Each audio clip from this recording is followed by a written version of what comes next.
that time of year again where it's 5 weeks away from the golf season and you need to put as much practice in as possible to try and get yourself ready for that experience. A lot of people put the clubs away over the winter, and now it's time to dig those clubs back out, the garage, the loft, the boot of the car, and then reinvigorate what you're doing within your golf swing. So today we're going to talk about leading with the hands instead of leading with the club head. So what does that actually mean? One of the most common issues we do see with a lot of golfers that struggle with thins, tops, fat shots, and just a lack of consistency, especially with the irons, lack of compression. They don't hit the golf ball first, and the low point where the club collides with the ground is always before the golf ball, it's never after the golf ball. When you think about your pressure shift and also your right elbow and the right forearm and also the right hand, we see a lot of golfers who come into the impact position, and where your left shoulder starts at address, allow our left shoulder to work 3 or 4 inches forward compared to where it started. We see a lot of golfers who get to the top of the backswing, their weight stays on the right foot, so the left shoulder goes up too quickly, the chest stays behind the golf ball, so the body pivot stalls, there's no rotation of the chest forward, there's no pressure shift forward, and we get an impact position that looks like this. The left shoulder goes up, the shoulders flatten out, the club head drops, and then from there we're going to throw the right arm, so the right arm's going straight in, the club head gets to the golf ball before the hands, and then from there we add lots of loft. So if you struggle with adding lots of backspin, you feel like your 7 iron goes the same distance as your 9 iron and the 8 same as the pitching wedge, this video is going to help you transform your iron play in no time. So when we get to the top of the backswing, where your left shoulder starts at address, we want to feel like our left shoulder moves 3 or 4 inches forward compared to where it starts. That starts with pressure shift forward, then it starts with rotational shift, and then an extension phase through impact. Now think about your right forearm. We see a lot of golfers who get to the top of the backswing and the right forearm and the right hand spin back and face the ground too quickly. Best players in the world, they keep a little bit more supination. Right forearm, what does that mean? Allow the right forearm and the right palm to face up towards the sky a little bit longer into the release. So the right elbow always leads the right wrist, and the right elbow always works ahead of the right hip. Where a lot of golfers struggle is they do the opposite.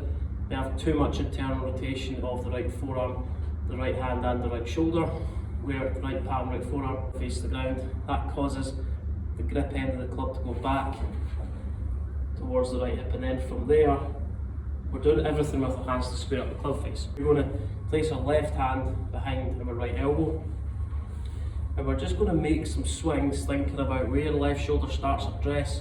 You're going to try and get your left shoulder to move 3 or 4 inches further forward. So that's the lateral phase. That's going to help you get a little bit more pressure into your left side. It's going to help you stay in forward bend for longer and left side bend in the backswing. If the left shoulder goes up, from there the right forearm and right palm face the ground.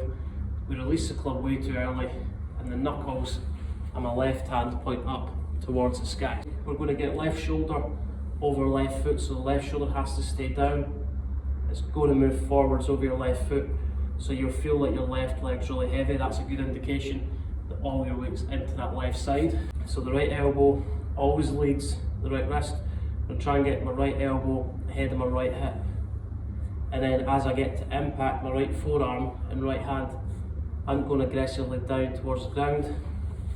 My right forearm faces the sky a little longer, and then my right hand feels like it points down towards the ground in an extended fashion at the moment of impact. So the right forearm stays more up towards the sky. That's going to create a little bit more external rotation in that right forearm and right shoulder. The palm of your right hand points down towards the ground. Rehearse your impact position. I've got a little bit more bend in this right arm.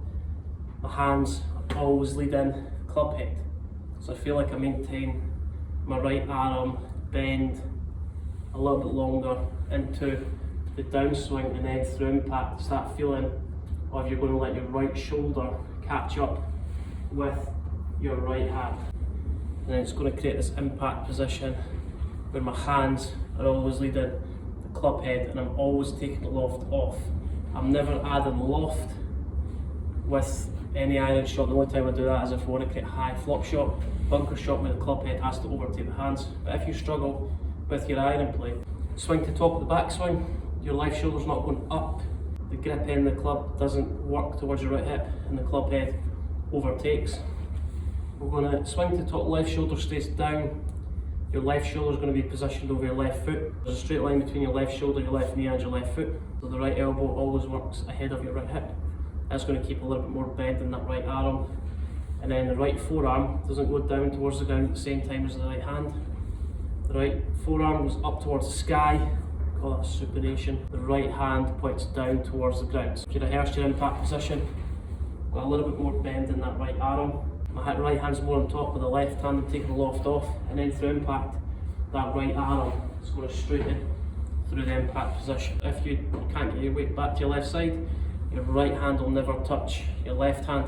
So really extend that left arm away. The left shoulder's going to feel, it stays down, my chest feels like it's more down towards the ground. Right elbow ahead of right hip. The right elbow always leads the right wrist. Right forearm in position, and then rotate that right hand down towards the ground on the way through. So two simple things. Allow your right hand to reach your left hand. You have to feel a transfer of weight forward. Your chest and belt buckle have to rotate forward to enable your right hand to catch up with your left hand at the moment of impact. Blend those three phases. Swing to the top, left shoulder over left foot. I almost feel like the left side of my body lowers into the ground. That's going to enable you to get your pressure on the side. Right elbow ahead of right hip. Trying to get my right shoulder to catch up with my right hand. So left hand in front of you. Create a high five with your right hand to your left hand. Chest opens up, belt buckle faces towards the target. That's going to enable me to hit the golf ball first every time, and then move my low point after the golf ball. Give that shot, let me know how you get on. Lower on the left shoulder, right elbow, head, right hip, and then flip some shots at a 50% pace than now.